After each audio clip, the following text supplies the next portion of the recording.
sahabat yang mulia Ibnu Abbas radhiyallahu anhuma mengatakan, ada sebuah ayat yang kata beliau, ma nazalat ala Rasulillah sallallahu alaihi wasallam ayatun hiya ashaddu wala asyaqqu alaihi min hadhihi al-ayah. Ada satu ayat di dalam Al-Quran yang tidaklah ada ayat Al-Quran yang turun kepada Nabi sallallahu alaihi wasallam lebih berat bagi beliau daripada ayat yang satu ini. Mungkin sebagian wanita muslimah akan mengira ayat tentang berbakti kepada suami. Tidak. Mungkin sebagian akan mengira ayat tentang salat. Yang memang banyak orang berat. Apalagi orang-orang yang di dalam hati mereka terdapat kemunafikan. Wa idza qamu ila sholati qamu kusala yura'una an-nas wa la yadhkuruna Allah illa qalila. Mereka kalaupun salat terpaksa berat, barek. Sebatas untuk validasi, mencari penilaian dan pengakuan manusia supaya si fulana salat. Wa la yadhkuruna Allah illa qalila. Dan tidaklah mengingat Allah melainkan hanya sedikit saja. Itu dalam sholat. Apalagi di luar sholat. Banyak memang orang yang berat sholat sekarang ini. KTP Islam agamanya. Mampu pergi jalan-jalan ke sana kemari. Bahkan ke luar negeri. Bahkan mampu mendaki gunung-gunung yang tinggi. Tapi tidak mampu melangkahkan kaki ke rumah sang ilahi. Untuk sholat dan menuntut ilmu syar'i. Berat. Mungkin ayat tentang dakwah sebagian kita mengira berat. Karena Nabi SAW hingga harus berdarah-darah. Hingga harus terusir dari Mekah. Ingin dibunuh dan seterusnya. Tapi ternyata bukan. Ayat yang berat adalah ayat yang dimaksud oleh Ibnu Abbas radhiyallahu anhuma. Ayat 112 di surat Hud ketika Allah Subhanahu wa taala berfirman, "Fastaqim kama umirt." Istiqomahlah engkau sebagaimana engkau diperintahkan. Kita diperintahkan untuk beriman. Kita diperintahkan untuk salat, puasa, yang perempuan mentaati suami dan seterusnya, ketaatan-ketaatan kepada Allah. Meninggalkan kemaksiatan. Tapi yang lebih berat dan paling berat daripada itu semua adalah istiqamah hingga tutup usia. Bagaimana kita mempertahankan iman? Bagaimana kita mempertahankan sunnah? Bagaimana kita mempertahankan akidah? Bagaimana kita mempertahankan ketaatan kepada Allah? Bagaimana seorang wanita bisa istiqamah, patuh kepada suaminya? Berbakti. Bagaimana seorang wanita istiqomah, ini yang berat. Istiqomah itu berat. Yang ringan itu istirahat. Tapi ini harga mati bagi yang menginginkan surga. Allah Subhanahu wa taala berfirman, "Innal ladzina qalu Rabbuna Allah, thumma istaqamu, fala khawfun alaihim wala hum yahzanun. Ulaika ashabul jannah, khalidina fiha, jazaan bima kanu ya'malun." Sungguhnya mereka yang beriman dan menjalankan konsekuensi iman, kemudian istiqamah. Tidak ada rasa takut bagi mereka terhadap kehidupan setelah kematian. Dan mereka tidak akan ditimpa kesedihan jika harus berpisah dengan dunia yang fana. Karena Allah siapkan untuk mereka di surga yang jauh lebih baik darinya. Mereka adalah penduduk dan penghuni-penghuni surga kekal di dalamnya sebagai bentuk balasan yang disebabkan apa yang mereka amalkan ketika di dunia, istiqomah. Makanya ayat-ayat tentang istiqomah kalau kita lihat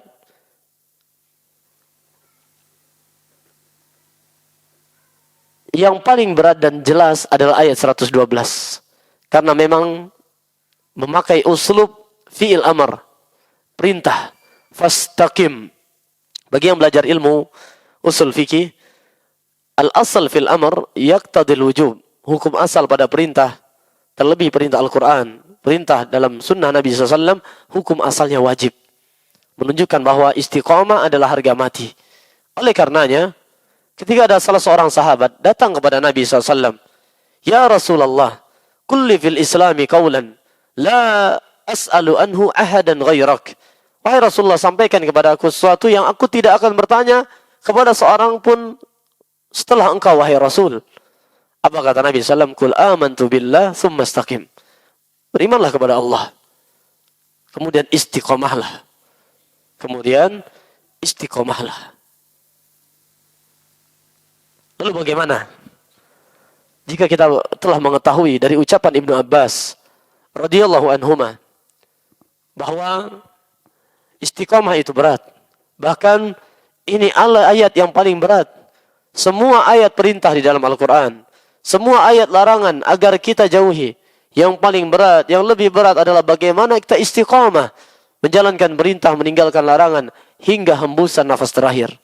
Bagaimana seorang muslimah istiqomah mengenakan hijab? Karena sekarang zaman fitnah. Di saat sebagian wanita lebih murah harga dirinya dan lebih rendah daripada seekor ayam. Walaupun ayam ini kasihan, hewan yang terzolimi. Giliran ada jamaah Masjid Umar bin Khattab pergi ke masjid, tidak pakai sendal, tidak dibilang ceker jamaah, dibilangnya ceker ayam. Pas ada mahasiswi kampus masuk dalam jurang prostitusi, tidak dibilang mahasiswi kampus. Ayam lagi yang kena, dibilang ayam kampus. Ayam yang kena. Tapi giliran dia bertelur sampai meregang nyawa. Begitu digoreng telurnya, tidak dinisbahkan kepada dia telur mata ayam. Malah dinisbahkan ke yang lain, telur mata sapi. Tapi biarpun demikian, ayam memiliki harga diri daripada sebagian wanita di zaman ini. Seandainya ayam bisa berbicara, mungkin dia akan berkata, jika engkau ingin menikmati dada dan pahaku, langkahi dulu mayatku. Tidak ada ayam yang mau dinikmati dada dan pahanya, baik untuk ayam geprek, ya, Kentucky Fried Chicken dan semisalnya dalam keadaan hidup-hidup. Tidak ada. Tapi ternyata banyak wanita yang kalau dilihat muslimah, bahkan KTP-nya Islam, begitu murah menjual dada dan pahanya. Bahkan ada yang gratis. Wala haula wala quwata illa billah. Ketika yang haram, mengumbar aurat, dinormalisasi. Justru yang syar'i diperangi. Wanita-wanita berhijab dicemooh, dicaci maki. Berat istiqamah di zaman fitnah. Tapi ini adalah sebuah harga mati. Karena Imam Malik rahimahullah, Imam Daril Hijrah, beliau mengatakan, as-sunnah kasafinatin Nuh, man rakibaha naja, wa man takhallafa anha ghariq.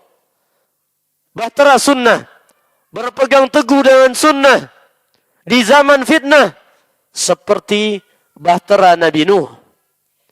Di zaman Nabi Nuh, yang menaiki bahtera selamat, yang tidak menaiki bahtera tenggelam. Maka demikianlah orang-orang yang meninggalkan sunnah di zaman fitnah, ia akan tenggelam dalam lautan syahwat, dalam lautan syubuhat, dalam lautan fitnah.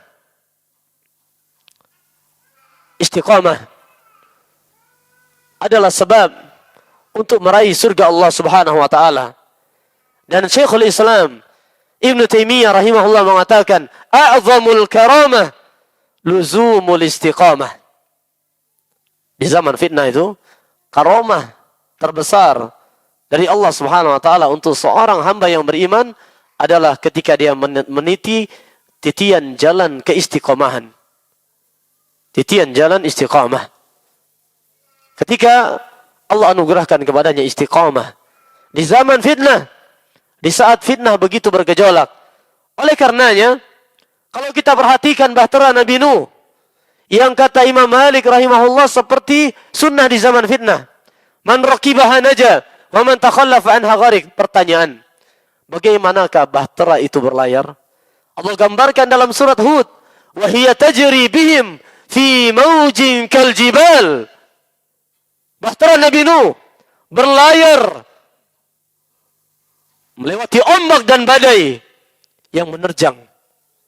Berat, tapi kita berharap semoga kita dapat istiqamah di atas bahtera Al-Quran dan Sunnah hingga bersandar di dermaga impian di surga Allah Subhanahu wa ta'ala. Ayyatuhal muslimah, wafaqakillah. Istiqamah tentu jalan yang dibenci oleh syaitan dan bala tentaranya. Sehingga bagaimana caranya? Dia akan menyimpangkan muslim dan muslimah, mukmin dan mukminah dari jalan istiqamah. Lalu bagaimana agar kita dapat istiqamah hingga kita menghadap Allah Subhanahu wa ta'ala? Wa'bud rabbaka hatta ya'tiyakal yakin. Beribadalah kepada Allah. Teruslah menuntut ilmu. Teruslah mengenakan hijab. Teruslah menjaga salat. Teruslah menjadi istri yang taat. Teruslah dalam ketaatan kepada Rabbul Bariyat. Dan teruslah menjauhi maksiat hingga kita menghadap Allah Subhanahu wa ta'ala. Para ulama mengatakan, kiat yang pertama, al-istiqamah minnatun ilahiyah wa hibatun rabbaniyah. Al-istiqamah, istiqamah adalah minnatun ilahiyah, adalah karunia Allah Subhanahu wa ta'ala. Faman aradaha falyatlubha min Allah. Barang siapa yang menginginkan istiqamah, maka hendaknya dia senantiasa memintanya kepada Allah dalam doa. Merintih di hadapan Allah tabaraka wa ta'ala. Al-amru biyadillah. Segala sesuatu di tangan Allah Subhanahu wa ta'ala. Jangan bersandar kepada kecerdasan kita. Jangan petentang-petenteng pongah di hadapan Allah seolah surga telah di tangan kita. Innamal a'malu bil khawatim. Yang menjadi penentu amalan adalah bagian finishnya, bagian akhir, ending dari kehidupan kita. Maka takutlah akan akhir kehidupan yang buruk, su'ul khatimah wal iyadzu billah. Senantiasalah meminta kepada Allah istiqamah. Di antara doa yang senantiasa Nabi SAW panjatkan, ya muqallibal qulub, tsabbit qalbi ala dinik. Wahai zat yang maha membolak-balikkan hati, teguhkanlah, istiqomahkanlah hatiku di atas agamamu. Bahkan di antara doa yang senantiasa Nabi SAW panjatkan dalam doa iftitah atau dengan ungkapan lain doa istiftah, qiyamul lail beliau, salat malam beliau alaihi salatu wassalam, sebagaimana diriwayatkan dari sebagian istri beliau, senantiasa membaca Allahumma Rabba Jibril, dalam riwayat lain Rabba Jibrail wa Mikail wa Israfil fatiras samawati wal ard alimal ghaibi wasyahadah anta tahkumu baina ibadika fima kanu fihi yakhtalifun ihdini lima ikhtulifa fihi minal haqqi biiznik innaka tahdi man tasha ila siratin mustaqim. Lihat penggalan akhirnya, ya Allah, tunjukkanlah aku, istiqomahkanlah aku di atas kebenaran di saat banyak perselisihan terjadi.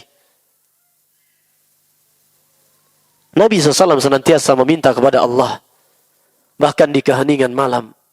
Pantaskah kita merasa aman jika Nabi SAW tidak merasa aman? Siapa kita jika Nabi SAW tidak merasa aman? Jika Nabi Ibrahim Khalilur Rahman tidak merasa aman, beliau berdoa, wajnubni wa baniya an na'budal asnam.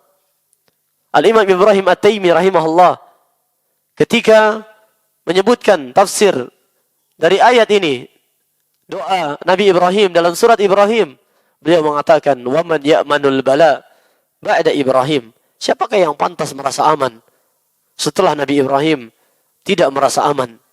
Nabi Rasulullah SAW tidak merasa aman. Pantaskah kita merasa aman? Namun sebagian manusia begitu aneh. Dia jarang berdoa, terlebih di keheningan malam. Nabi SAW berdoa, bahkan di keheningan malam, meminta keteguhan hati, keistiqomahan hati. Nabi SAW meminta, bahkan di saat malam telah gelap gulita dan sunyi. Di saat perselisihan terjadi, berikanlah keistiqomahan, keteguhan hati. Sebagian orang di zaman ini, baru pemula dan baru menuntut ilmu syar'i, pemula. Walaupun pemain baru muka lama, pemula. Masih pemula dalam ranah ilmiah. Jangankan baca kitab gundul para ulama, baca Al-Quran yang berharokat saja masih banyak hal-hal yang harus diperbaiki. Jangankan Al-Quran 30 juz, hafal dalam dada juz 30 saja tidak lurus. Tapi begitu berspekulasi dengan hidayah. Seperti orang yang tidak pandai berenang, dia cemplungkan dirinya ke dalam lautan. Tenggelam. Baru belajar sibuknya dengan fitnah. Lisannya tidak basah dengan Al-Quran. Justru basah dengan ghibah, namimah. Dan hal-hal yang diharamkan oleh Ar-Rahman. Al-Malikud Dayyan subhanahu wa ta'ala. Matanya lebih sering dia gunakan untuk membaca status-status yang mengandung fitnah. Video-video yang mengandung fitnah. Telinganya lebih semangat mendengarkan fitnah-fitnah daripada mendengarkan nasihat-nasihat para ulama. Lalu dia pun tidak sering berdoa, apalagi di keheningan malam. Padahal berdoa tidak butuh biaya besar dan tenaga yang besar pula. Tapi ia begitu lemah dari meminta kepada Allah istiqamah. Istiqamah di tangan Allah Subhanahu wa taala. Jika Nabi SAW meminta, pantaskah kita untuk bersantai ria? Seolah-olah surga telah di tangan kita. Jika para sahabat tidak merasa aman, takut dan cemas dari kemunafikan, pantaskah kita merasa aman? Al-Imam Al-Hasan Al-Basri rahimahullah mengatakan, "Innal mu'min jama'a bainal ihsani wal khawf wal munafiq jama'a bainal isaati wal aman." Orang-orang yang benar-benar keimanan menghujam ke relung jiwanya, dia akan menggabungkan antara maksimal dalam ketaatan, dalam doa. Bersamaan dengan itu dia merasa cemas dan khawatir, tidak merasa aman. Sementara orang-orang yang di dalam hatinya terdapat kemunafikan, bersamaan dengan dosa yang terus dilakukan, kemaksiatan dan kelalaian, dia justru merasa aman. Wallahul musta'an. Kiat kedua, hendaknya kita tidak hanya memperhatikan perkara yang nampak oleh mata manusia, tapi memperhatikan juga amalan dan gerak-gerik hati kita. Nabi SAW bersabda, "La yastaqimu imanu abdin hatta yastaqima qalbuhu." Tidak akan istiqamah keimanan seorang hamba hingga istiqamah hatinya. Hingga istiqamah hatinya. Menunjukkan keistiqomahan hati adalah sesuatu yang begitu penting, namun sering diabaikan oleh orang-orang yang mengklaim beriman. Padahal itulah yang paling pertama dilihat oleh Ar-Rahman. Nabi SAW bersabda dalam sebuah hadis sahih yang diriwayatkan Imam Muslim dari jalur sahabat yang mulia Abi Hurairah radhiyallahu an, "Inna Allah la yanzuru ila suwarikum wa amwarikum, walakin yanzuru ila qulubikum wa amalikum." Sesungguhnya Allah tidak melihat kepada casing sebatas zahir saja. Demikian pula harta kalian. Akan tetapi Allah melihat hati dan amalan kalian. Maka wahai para muslimah, jangan hanya sebatas ini abaya atau cadar atau kerudung branded atau tidak ya. Bukan itu yang Allah lihat dari kita. Bukan tentang amalan yang sekedar nampak oleh mata manusia. Walakin akan tetapi yanzuru ila qulubikum wa a'malikum. Allah akan melihat kepada hati kalian dan amalan kalian.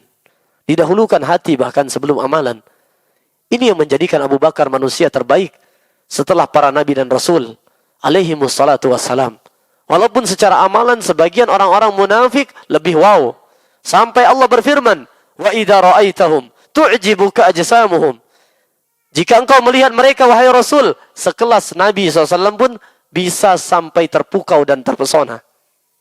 Tapi mereka dikeraknya neraka karena kebusukan hati mereka.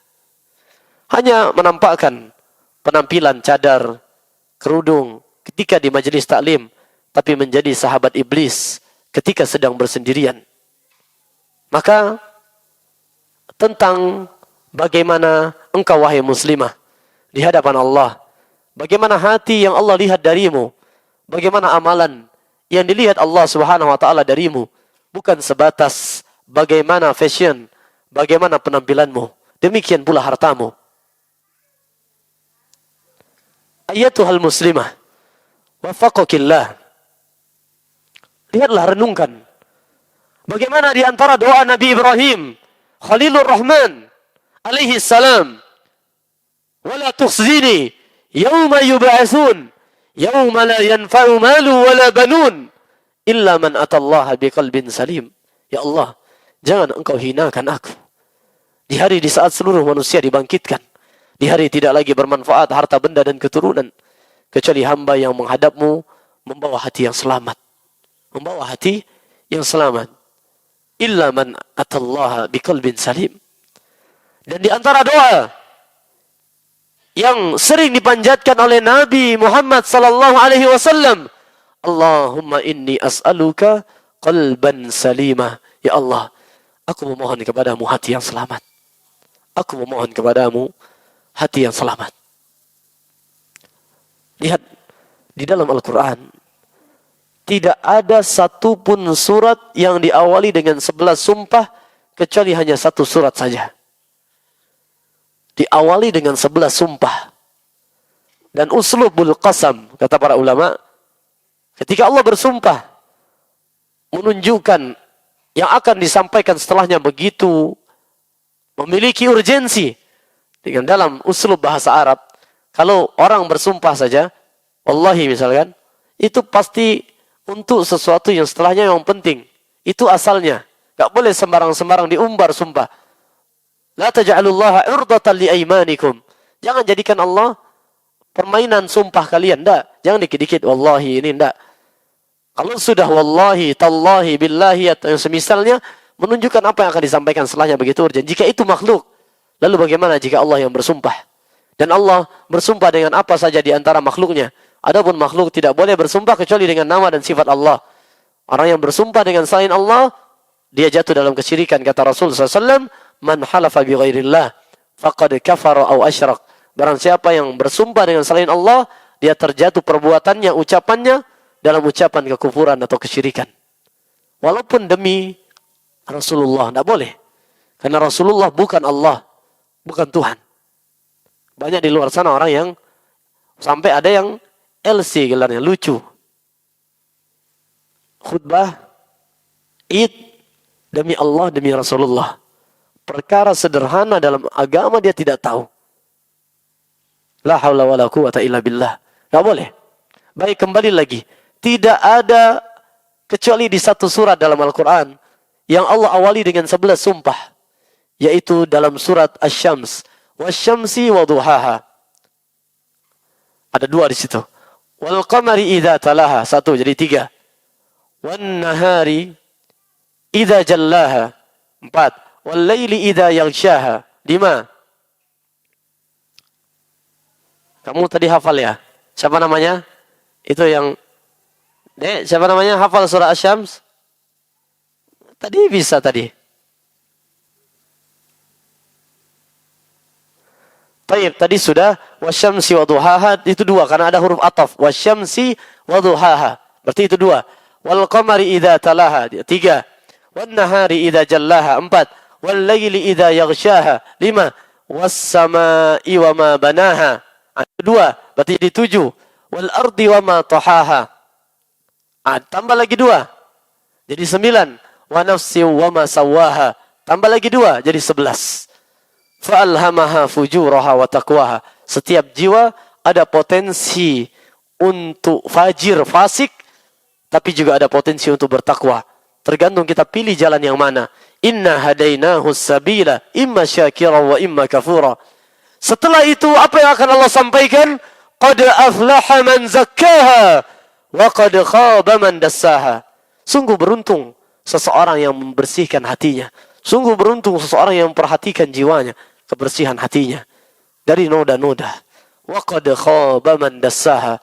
Dan sungguh merugi, sungguh celaka seseorang yang mengotori hati dan jiwanya. Lihat bagaimana Al-Quran memperhatikan, tapi banyak di antara kita melalaikan.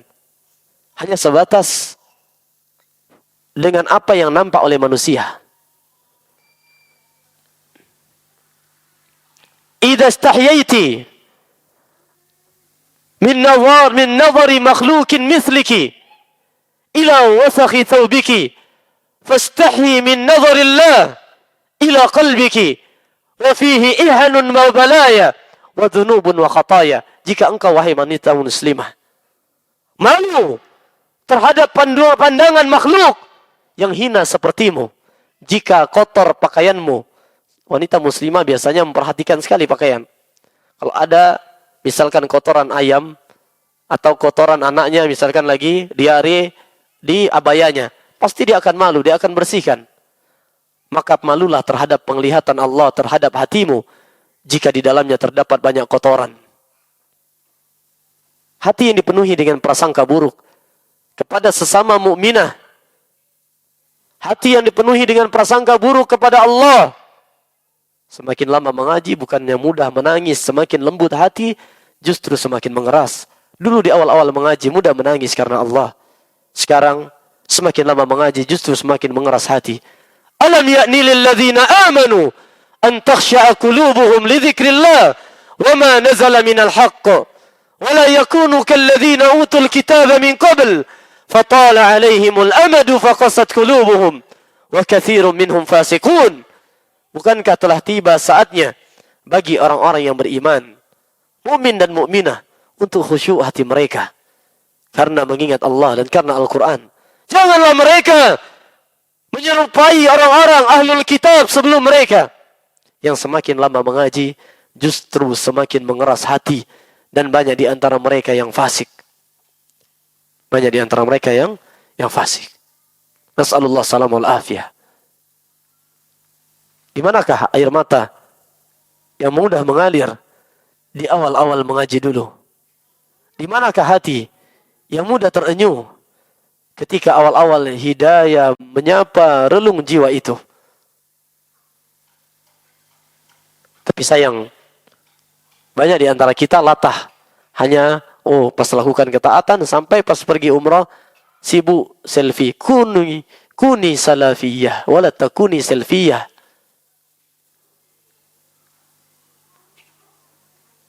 Jadilah pengikut salaful ummah. Jangan jadi tukang selfie. Ini banyak sekarang ini bertebaran selfie-ya. Ngaji bukannya salafiyah, malah selfie-ya. Sampai viral sedunia. Sebagian ulama besar dunia bahas. Sebagian jamaah umrah Indonesia, laki-laki perempuan, laki-laki padusi, di muka Ka'bah, sibuk selfie itu kecil syekh. La ilaha illallah, la haula wala quwata illa billah. Semakin ikhlas, semakin berkualitas sebuah amalan. Liyabluwakum ayyukum ahsanu amala. Bukan yang siapa yang paling banyak, siapa yang paling nampak di kamera, enggak. Yang sudah tersembunyi pun belum tentu diterima. Apalagi yang diumbar-umbar. Nas'alullah salam wal afiyah. Kadang parah kali. Dan lucu, menyedihkan. Lucu tapi menyedihkan. Nggak cukup dengan sebatas seolah berdoa menghadap Ka'bah, dia minta selain dapat Ka'bah, dapat juga tower Zam-Zam ya. Ada lagi yang Ka'bah dan tower Zam-Zam jadi backgroundnya. Dia menghadap ke kamera. Ya ukhti, doa itu ngadap Ka'bah, syafakillah.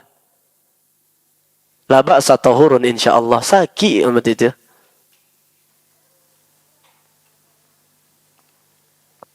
Fakuni ayyatuhal muslimah salafiyah. Wala takuni silfiyah. Perhatikan hati. Jangan sebatas hanya, oh kalau mau keluar, lihat penampilan. Nanti ketemu di taklim, lihat, ditanya nanti itu mereknya apa. Abayanya, cadarnya bagus ya. Tapi dia tidak perhatian dengan hatinya. Dia tidak perhatian dengan bagaimana ketika dia berdua-duaan dengan Rabb-nya. Dia hanya memperhatikan bagaimana ketika ia berduaan dengan suaminya atau ketika dia keluar rumah bersama dengan sahabat-sahabatnya atau teman-temannya. Tapi dia tidak memperhatikan bagaimana antara dia dan Allah Subhanahu wa ta'ala. Para ulama mengatakan, kenapa ini di antara tips istiqamah? Para ulama mengatakan, selain hadis Nabi SAW, la yastaqimu imanu abdin hatta yastaqima qalbuhu. Tidak akan istiqamah keimanan seorang hamba sampai istiqamah hatinya. Selain ayat-ayat Al-Quran. Lihat, Rabbana la tuzigh qulubana ba'da idh hadaitana wa hab lana min ladunka rahmah innaka antal wahhab. Apa kata para ulama?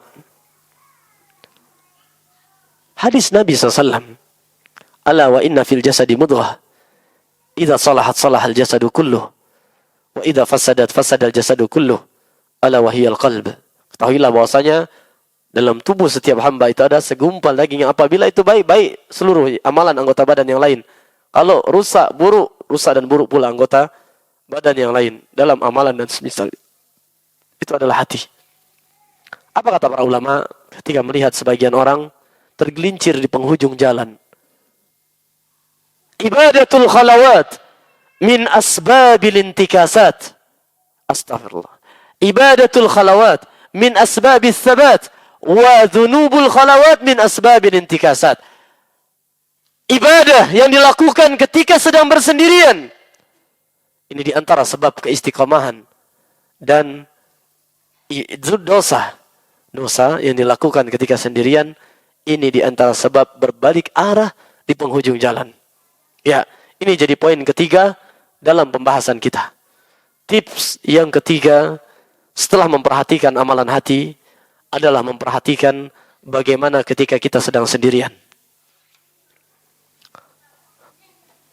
Ada orang-orang yang melenceng jalan di akhir perjalanan. Mati dalam keadaan su'ul khatimah.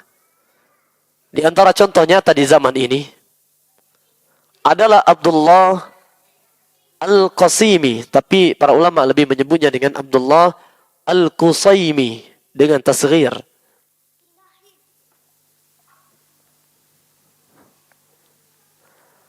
Seorang yang sempat bahkan disenandungkan bait-bait syair indah di tempat terbaik di permukaan dunia oleh salah satu khatib dan imam Masjidil Haram, memujinya dan karyanya yang tidak kita sebut di sini, takut nanti ada yang terlalu penasaran dicari-cari tulisan-tulisannya, salah pula baca.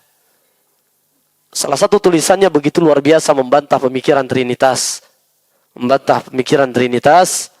dan penyimpangan-penyimpangan dengan argumen yang begitu luar biasa ilmiah, dan hampir tidak ada kata para ulama yang semisal dengannya kitab.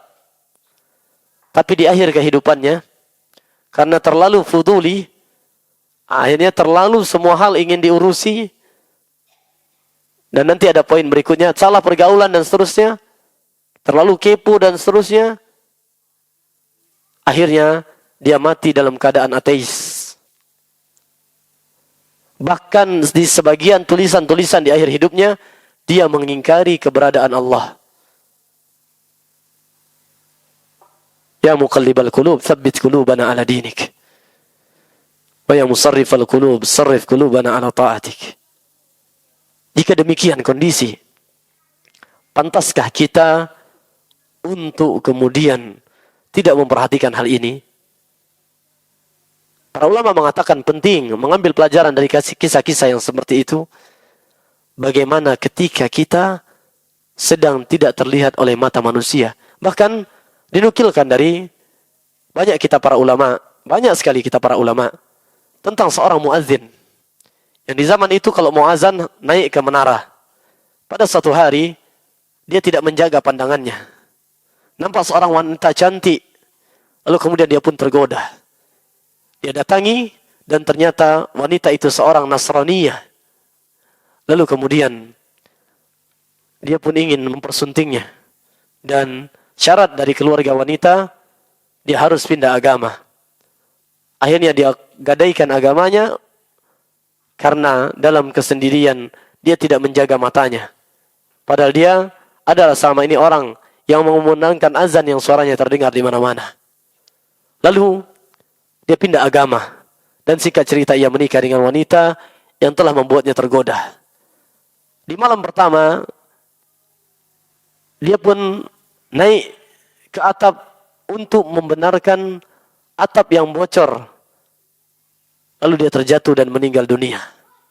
Belum sempat dia melampiaskan cinta, rindu dan hasratnya. Khasirad dunya wal akhirah. Dzalika huwal khusranul mubin. Dia merugi dunia dan akhirat. Dan sungguh itulah kerugian yang nyata. Lihat betapa banyak orang ketika sedang di tengah keramaian menampakkan kesalehan dan seolah dia wanita yang begitu tegar pendirian. Tapi ketika ia sedang dalam keheningan, dia adalah sahabat iblis dan syaitan.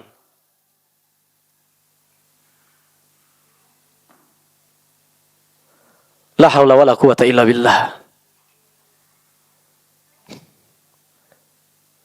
Baik, mana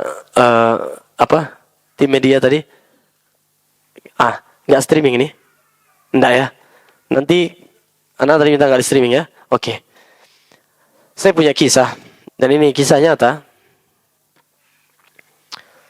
Dulu saya di umum sekolah, dan saya juara umum dari kecil, dari SD sampai tingkat SMA. Saya punya saingan, seorang perempuan yang luar biasa cerdasnya.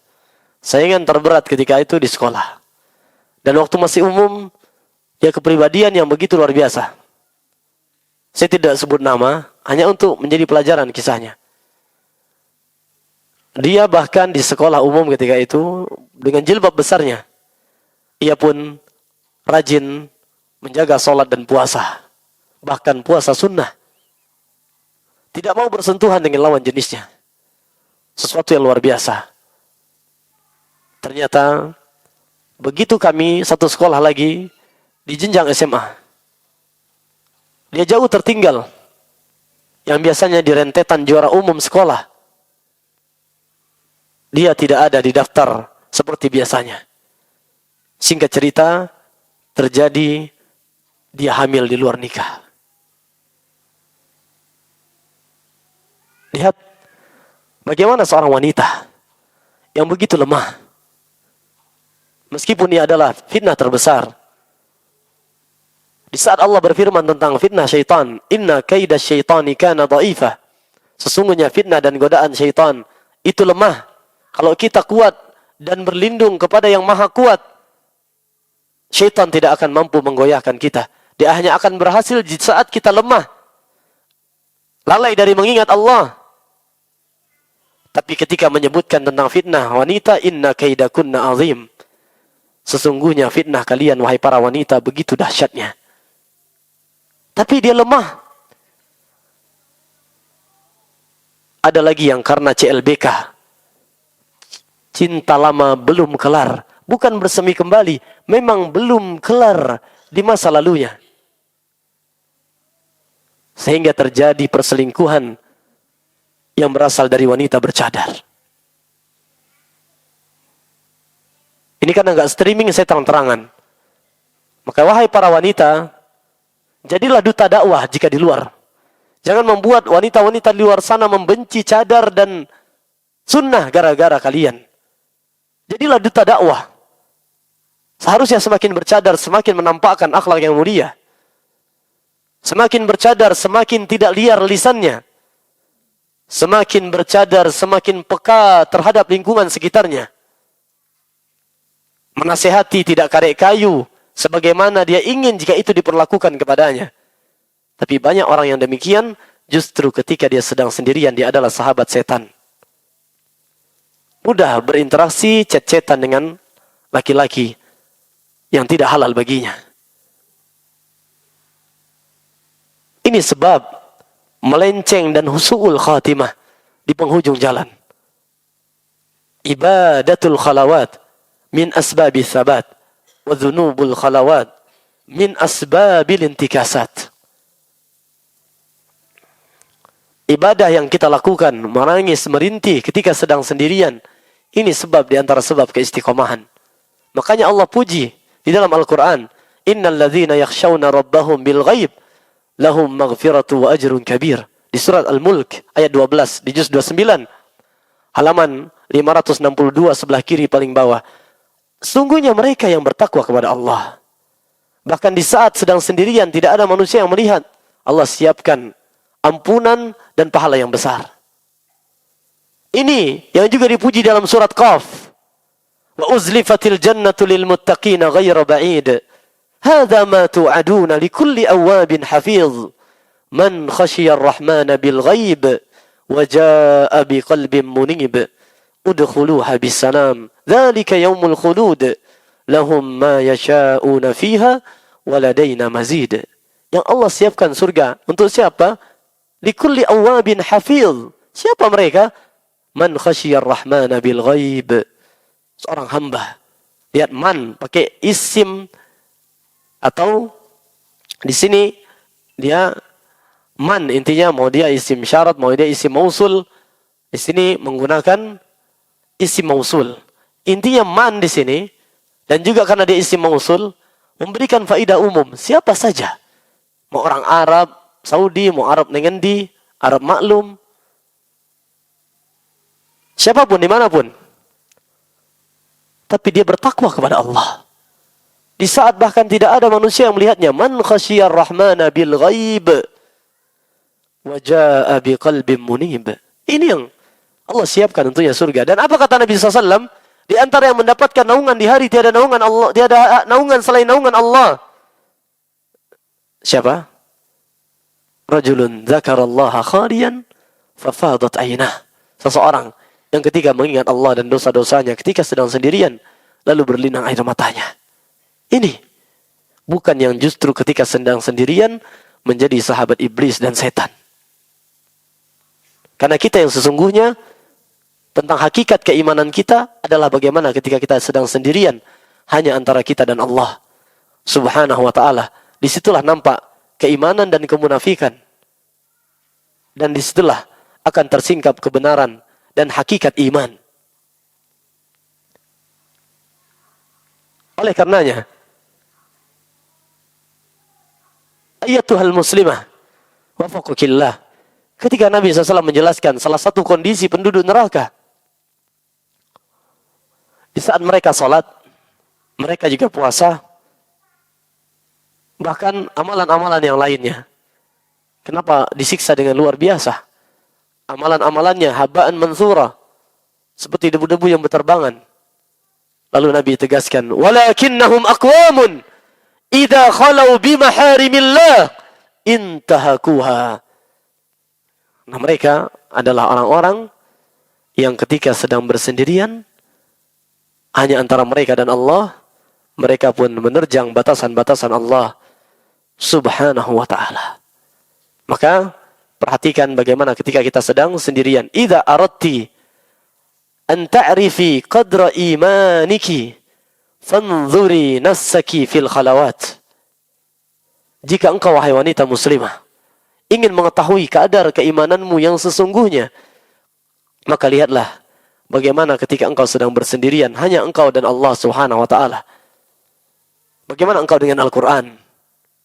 Bagaimana jika engkau lebih semangat membuka WA atau surat-surat manusia, kadang dibasahi oleh air mata, tapi engkau jarang membuka 114 surat yang dikirimkan Allah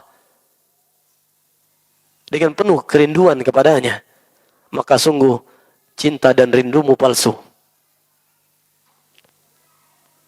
Baik, kemudian kiat istiqomah yang berikutnya adalah terus belajar ilmu agama. Terus menuntut ilmu agama. Karena sebagaimana sebuah bait syair yang saya tuliskan, al-ilmu nurun wa ajallu matlabi bihi yanalul abdu a'la rutabi. Kemudian saya tambahkan, wa huwa yuniru darba fi dhalami wa yusilul abda ila al-marami. Ilmu adalah cahaya. Jika seandainya syahwat, syubhat, dan banyak fitnah, seperti binatang-binatang berbisa, benalu, serta onak denduri, di lereng-lereng dan di lorong-lorong, di lereng-lereng jurang, lembah, dan di lorong-lorong kegelapan. Maka yang akan selamat tidak terjerembab ke dalam jurang, tahu apa yang ada di depannya, adalah ia yang membawa cahaya. Dan ketahuilah bahwa ilmu syar'i adalah cahaya. Dengannya kita tahu mana yang hak, mana yang batil. Dengannya kita tahu mana jalan istiqamah dan mana jalan yang justru mengajak kita berbalik arah. Jadinya kita tahu mana jalan menuju surga dan mana jalan menuju neraka. Maka teruslah berusaha untuk menuntut ilmu agama. Jangan karena alasan-alasan yang receh, engkau meninggalkannya. Ketika pejuang cinta mengatakan, gunung pun akan kudaki, lautan akan kuseberangi. Sungguh memprihatinkan. Sebagian yang mengaku pejuang surga hanya karena gerimis, tidak mau menghadiri majelis. Teruslah menuntut ilmu agama. Karena ia bagian dari ibadah dan Allah berfirman, wa'bud rabbaka hatta ya'tiyakal yakin. Berarti masuk ke dalam maknanya, tuntutlah ilmu syar'i hingga engkau menghadap Allah. Karena ia adalah ibadah yang mulia di sisi Allah Subhanahu wa taala. Dan dengannya kita tahu jalan menuju surga. Man salaka tariqan yaltamisu fihi ilman, sahalallahu lahu bihi tariqan ilal jannah. Barang siapa yang menuntut ilmu agama, dia menempuh jalan, baik yang hissi ataupun maknawi, untuk menuntut ilmu agama, Allah akan mudahkan jalan baginya menuju surga. Dan bagi para jomblo, mau yang laki-laki mau yang perempuan, kalau jalan menuju surga saja yang diliputi dengan penuh kesukaran Allah mudahkan, apalagi jalan menuju mertua. Itu bonus yang Allah segerakan di dunia. Karena wanita yang baik-baik untuk laki-laki yang baik-baik. Demikian sebaliknya. Perbaiki diri. Lalu bagaimana akan menjadi seorang anak yang berbakti, anak yang salihah, hamba yang salihah dan istri yang salihah kalau nggak belajar ilmu agama? Gimana caranya? Mustahil. Teruslah untuk menuntut ilmu agama. Semoga Allah Subhanahu wa taala terus memberikan kepada kita taufik untuk terus meniti jalan ini hingga hembuskan nafas terakhir. Kemudian kiat berikutnya, memilih teman-teman yang baik. Ikhtiyaru as-suhbati salihah. Memilih sahabat, teman, lingkungan yang baik. Renungkanlah kondisi Abu Talib. Di saat ia tahu hakikat kebenaran dan dia melihat langsung banyak mukjizat Allah turunkan. Hampir di detik-detik untuk beriman. Yang langsung mentalkinkannya di detik-detik menjelang kematian bukan sembarang orang, langsung Rasulullah sallallahu alaihi wasallam. Tapi karena ketika itu di dekatnya ada Abu Jahal CS. Lihat betapa buruknya pengaruh teman-teman yang buruk. Akhirnya Abu Talib mati di atas su'ul khatimah. Padahal Rasulullah SAW di dekatnya.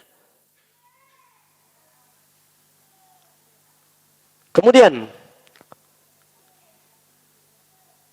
Al-Imam Abu Zur'ah Ar-Razi, salah satu sahabat terdekat Al-Imam Abu Hatim, di detik-detik menjelang wafat beliau rahimahullah, sebagian sahabat-sahabat datang menjenguk. Namun semua yang menjenguk segan untuk mentalkin la ilaha illallah karena kedudukan dan keilmuan Al-Imam Abu Zur'ah. Hingga pada akhirnya mereka pun bermudzakarah, melakukan diskusi ilmiah, sambung menyambung hadis di antara mereka, sampai pada hadis yang riwayatnya ketika itu dibaca berhenti pada seorang tabi'in senior, An Katsir bin Murrah. Al-Imam Abu Zur'ah tersadar, lalu beliau yang melanjutkan, An Katsir bin Murrah, An Mu'adz bin Jabal, radhiyallahu anhu, qala Rasulullah sallallahu alaihi wasallam, man kana akhiru kalamihi la ilaha illallah, meninggal dunia beliau. Dan lanjutan hadisnya, man kana akhiru kalamihi la ilaha illallah dakhalal jannah. Barang siapa yang terakhir ia ucapkan ketika di dunia adalah la ilaha illallah, niscaya akan masuk ke dalam surga. Lihatlah bagaimana teman-teman yang baik.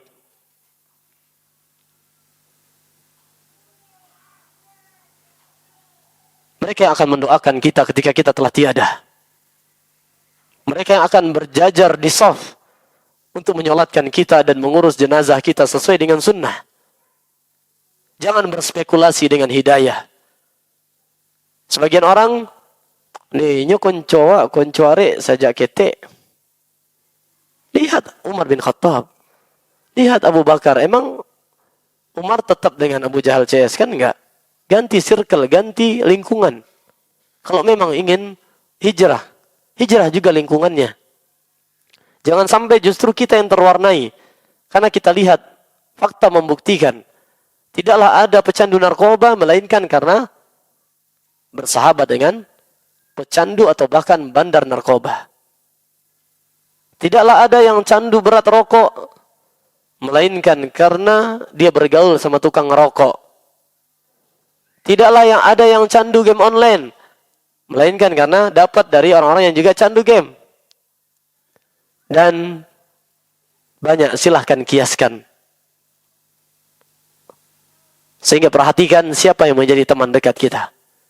Dalam sebuah bait syair saya tuliskan, wasahibil akhyara min aqrani wa tahiran qalban minal adrani.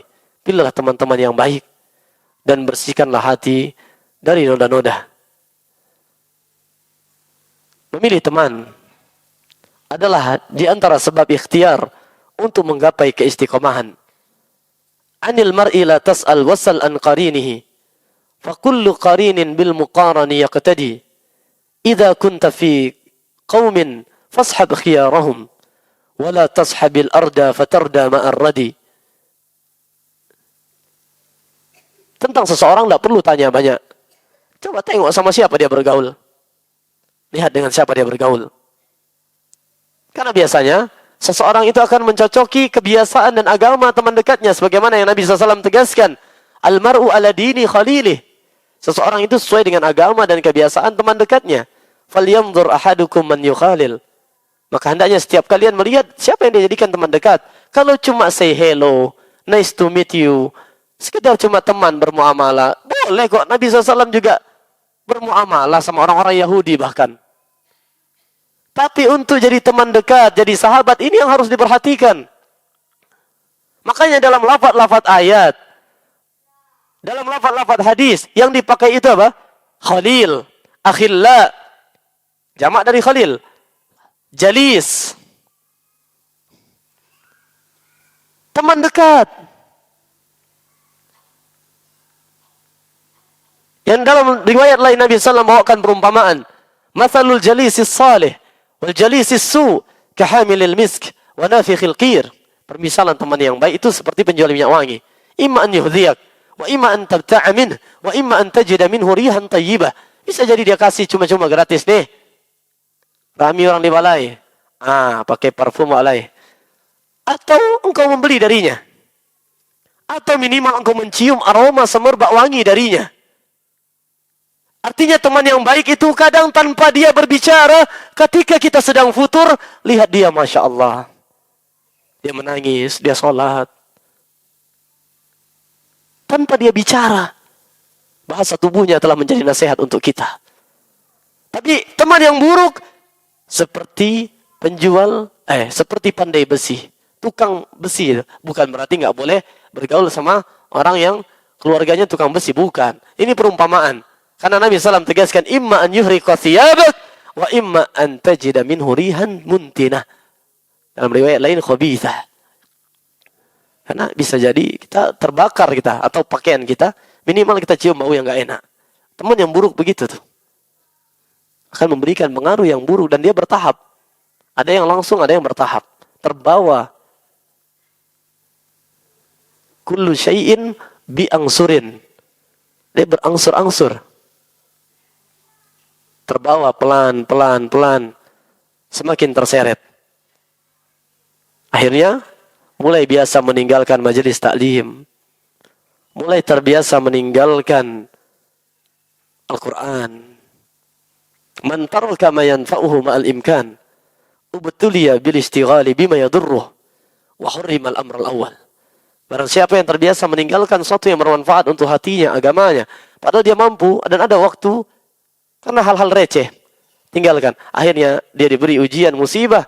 Tersibukkan dengan hal-hal yang justru bermudarat baginya, minimal melalaikannya. Dan semakin terpalingkan dari yang pertama. Maka perhatikan dengan siapa kita bergaul. Dengan siapa kita bergaul. Jangan berspekulasi dengan hidayah. Imran bin Hittan itu seorang alim di zamannya yang langka. Ilmu fikihnya luar biasa, ilmu hadisnya luar biasa, hafalannya luar biasa, ilmu tentang bait-bait syairnya luar biasa yang tidak ada di zamannya yang semisal dengannya. Lalu dia pun berspekulasi dengan hidayah. Apa yang terjadi? Dia jatuh lagi, jatuh cinta. Cinta, cindo tapai. Enggak, betul-betul jatuh cinta. Dia tertarik dan kasmaran, dimabuk asmara kepada seorang wanita. Lalu dia pun mengatakan, dan ini dinukilkan oleh para ulama, bisa dilihat dalam Syiar A'lamin Nubala karya Imam Az-Zahabi rahimahullah dan banyak kitab lainnya. Apa katanya? Sa'atazawwajuha wa asrifuha ila madhhabi ahli sunnah. Aku akan menikahinya dan aku akan mendakwahinya supaya dia bisa ikut ke sunnah. Fatazawwajaha, kata para ulama, fasarafathu hiya ila madhhabil khawarij. Akhirnya jadi nikah, ternyata justru pasangannya tadi yang membawanya kepada khawarij. Dia jadi berpemikiran khawarij. Kalau itu terjadi pada Imran bin Hittan, laki-laki yang berilmu yang luar biasa, lalu bagaimana dengan engkau, wahai wanita muslimah?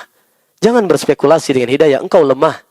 Engkau yang hadis sahih Nabi SAW menjelaskan bahwa engkau lemah akal dan agama.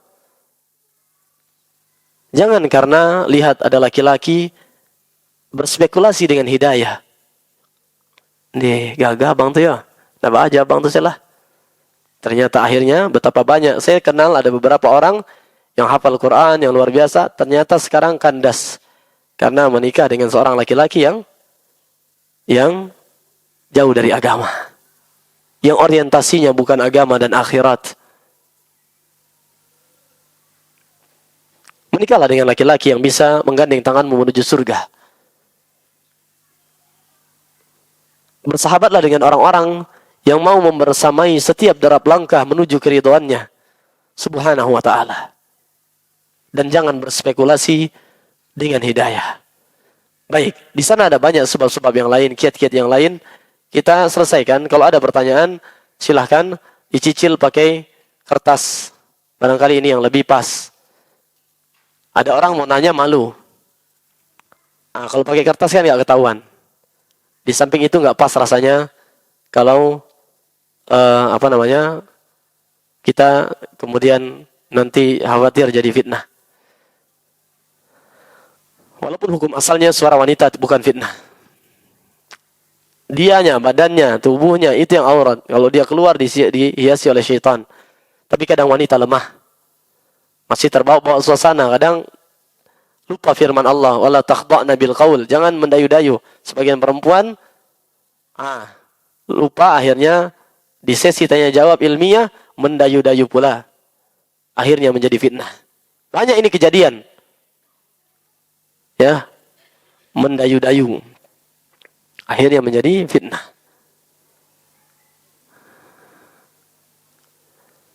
Jadi silahkan ditulis di kertas. Saya hitung 1 sampai 3, kalau tidak ada, kita tutup majelis.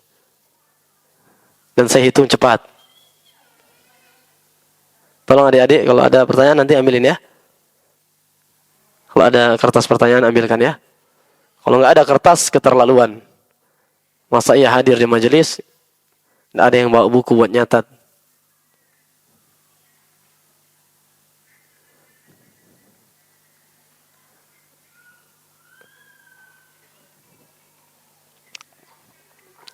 Di antara juga yang merupakan kiat istiqamah adalah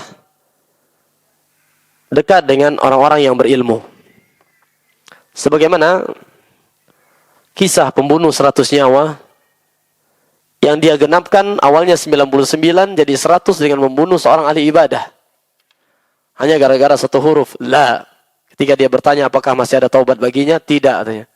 Langsung, kalau dalam bahasa kita satu kata, digenapkan jadi 100. Selesai. Lalu dia bertanya kepada seorang alim,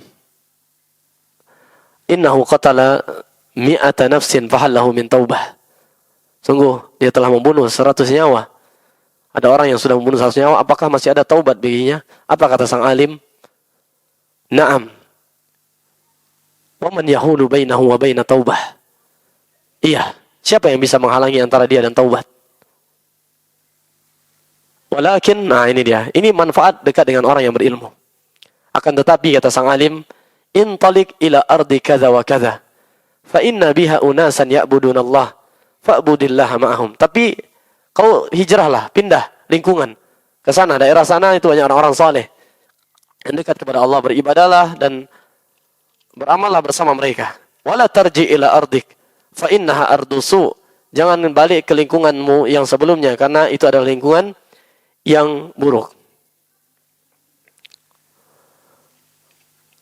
Lihat, dekat dengan seorang yang berilmu akan menjadi sebab kita mudah bertanya tentang agama, meminta nasihat dan seterusnya.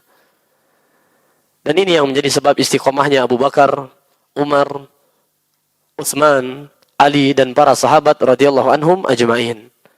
Baik. Assalamualaikum warahmatullahi wabarakatuh. Ini ada pertanyaan. Waalaikumsalam warahmatullahi wabarakatuh. Mohon saran Ustaz bagi saya yang suami saya belum paham sunnah. Baik, al-amru biyadillah. Terus jika istiqomah di tangan Allah, ketahuilah bahwasanya hati suami juga di tangan Allah, sebagaimana Nabi SAW bersabda bahwasanya qulubul ibad baina isba'aini min asabi'ir rahman yukallibuha kaifa yasha. Hati hamba itu Allah akan bolak-balikkan sesuai yang Allah kehendaki di antara jari jemari Allah. Allah akan bolak-balikkan sesuai dengan Allah kehendaki. Doakan dia. Doakan. Bukankah ibunda Abu Hurairah di antara sebab doa dan perjuangan Abu Hurairah? Tadinya ibunda Abu Hurairah kafirah. Bukankah Umar bin Khattab tadinya kafir, musyrik? Didoain sama Nabi SAW. Suami anti musyrik enggak? Kafir enggak? Kan enggak. Doakan dia. Doakan dia. Menangislah. Merintihlah di keheningan malam. Doakan dia. Semoga Allah berikan dia hidayah. Kalau ada rezeki, ajak suami umrah. Menangislah di hadapan Baitullah. Di hadapan Ka'bah. Minta kepada Allah. Ada kisah luar biasa. Ada seorang bapak-bapak nangis jadi-jadinya dekat Ka'bah. Waktu itu dilihat oleh salah seorang tentara yang jaga Ka'bah. Dia minta, Allahumma rzuqni waladan. Ya Allah, anugerahkanlah aku anak. Sekitar 18 tahun setelah itu, mendekati 20, 18 OTW 20, bapak ini datang lagi, nangis. Minta binasakan anaknya. Pas qadarullah, tentara tadi, ini langsung dikisahkan oleh Syekh Abdul Razak Al-Badr, hafizallah. Beliau termasuk sering berkisah. Dan ini diketahui dengan yang rajin hadir di majelis beliau. Seperti misalkan di majelis subuh terutama. Ketika kita masih tinggal di Madinah, hal yang diantara kenangan indah adalah kisah-kisah dan dars bersama beliau. Kata beliau, ketika itu askari tadi, tentara tadi yang jaga Ka'bah, terheran tercengang dan dia kenal sama bapak ini kayaknya yang dulu nih. Dia datangi, dia nasihati, "Pak, bukankah engkau yang 18 tahun yang lalu datang meminta keturunan? Ya, kenapa sekarang kok engkau minta Allah binasakan anakmu? Sungguh engkau telah menzaliminya. Karena yang pertama kali engkau berdoa minta keturunan saja, tidak minta keturunan yang saleh. Harusnya Rabbi habli minas salihin. Ya Allah, anugerahkan aku keturunan yang saleh. Nah, sekarang engkau minta, doakan dia. Menangislah lebih daripada yang engkau lakukan sebelumnya. Menangislah, doakan ia hidayah." Sekitar pas genap usia anak tadi mungkin 20 tahun, datang lagi umrah bapak itu setahun setelahnya atau 2 tahun setelahnya, dibawa anaknya. Begitu ketemu sama tentara tadi, anaknya langsung peluk dan berterima kasih, jazakallah khairan. Telah menasihati ayah saya. Dan saya tanya kisah itu, saya korelasikan dengan jam di negara kami. Ketika engkau menasihati, lalu ayah mendoakanku, di saat itu Allah gerakkan hatiku untuk salat, dan sampai detik ini, Allah anugerahkan keistiqomahan untukku. Doakan. Lalu kemudian, beri dia hadiah. Beri dia hadiah, jangan karik kayu. Beri dia hadiah, mudah-mudahan hal-hal yang bisa menyejukkan hatinya. Audio misalkan, atau buku, kutitip surat untukmu. Misalkan contoh, Armen Halim Naro, kalau dia belum bisa bahasa Arab kan, yang dasar-dasar. Nah, yang menyentuh hatinya. Kajian-kajian ringan, jangan langsung yang syirik bid'ah. Ya. Nanti dibilang, wajahmu wahai istriku bid'ah. Ya. Menikah denganmu bid'ah. Jangan sampai kayak gitu lagi. Nasihati dia dengan penuh kelembutan. Saya mau tanya, kira-kira suami anti sama Fir'aun mana yang lebih jaya? Fir'aun lah. Lihat, Fir'aun gak jadi bunuh Nabi Musa ketika bayi. Apa sebabnya? Karena kelembutan Asiyah bintu Muzahim yang akhirnya beriman. Ya kan? Kalau sekelas Fir'aun yang begitu kejam, membunuh anak-anak yang lahir, ya, mengaku Tuhan dan seterusnya, luluh dengan sebab kelembutan istri, maka barangkali suamimu tak semisal atau lebih daripada Fir'aun. Luluhkan dia, jangan kareh. Kok kareh, laki-laki bisa lebih kareh. Dan laki-laki biasanya agak anti kalau dikerasin sama perempuan. Maka dengan cara yang lembut, ya, ajak dia umroh kalau memungkinkan. Kalau enggak, ya tadi dengan hadiah. Kemudian coba ajak kunjungi teman. Yang suami teman itu misalkan ustadz atau ikhwah yang bisalah membawa suami ke circle yang baik. Kalau suami suka olahraga tertentu, mungkin ada sahabat yang suaminya juga suka tapi dia udah ngaji olahraga. Akhirnya terbawalah suami dengan circle yang baik. Lingkungan yang baik dengan cara kita yang hikmah dan baik. Tidak karik kayu. Itu dia. Bawa ke circle-circle yang baik. Minta kepada orang tuanya jika masih ada untuk mendoakannya. Luluhkan hatinya dengan meluluhkan hati orang tuanya. Intinya, tempuh sebab. Karena tidak cukup dengan doa. Kalau ada orang minta keturunan sampai umur 80 tahun, 3 bulan, 11 hari nggak nikah, itu bingung namanya. Minta keturunan tapi nggak nikah. Begitu juga mendoakan suami nggak cukup dengan sekedar doa, maka kita juga butuh usaha. Usaha semampu dan sebisa kita. Tapi ingat, ini yang menjadi akhir kajian kita. An-nasihu kat-tabib. Seorang yang ingin memberikan nasihat, menginginkan kebaikan untuk orang lain, itu permisalannya hendaknya seperti dokter. Jangan seperti hakim. Kalau dokter, itu kan diagnosa dulu penyakit. Beda pasien, beda pula penanganan. Lalu dilihat nih, kan tidak ada dokter galak. Ya kan? Kalau dokter galak, nggak ada anak-anak laki-laki yang mau disunat.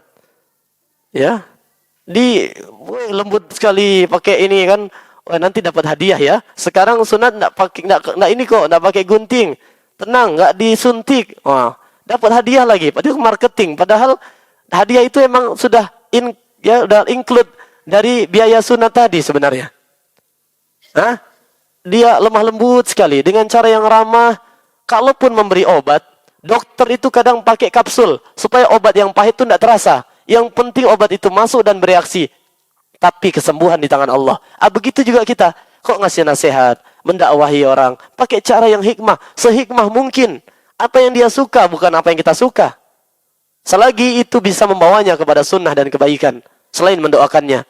Nah, kalaupun harus nasihati, bungkuslah dengan kapsul akhlak, cara yang baik. Agar masuk kaji itu, masuk nasihat itu, Tapi ingat, tetap hidayah di tangan Allah Subhanahu wa ta'ala. Ini barangkali kita cukupkan sampai di sini. Allahumma qsim lana min khasyatika ma yahulu bainana wa baina ma'asik, wa min ta'atika ma tuballighuna bihi jannatak, wa min al-yaqini ma tuhawwinu bihi alaina masa'ib ad-dunya, wa matina Allahumma bi asma'ina wa absarina wa quwwatina ma ahyaytana, waj'alhu al-waritha minna, waj'al tha'rana ala man zalamana, wansurna ala man adana, wa la taj'al musibatana fi dinina, wa la taj'al ad-dunya akbara hammina, wa la mablagha ilmina, wa la tusallit alaina man la yarhamuna. Wallahu ta'ala alam, wa sallallahu ala nabiyyina wa ala alihi wa sahbihi wasallam. Kita ingatkan sekarang hari Jumat, ada waktu mustajab ba'dal asr, sebelum sang mentari terbenam di ufuk barat. Doakan, termasuk yang bertanya, kita semua berdoa dengan hajat dunia dan akhirat. Perbanyaklah doa di menjelang senja. Semoga Allah Subhanahu wa taala mengijabah doa-doa kita.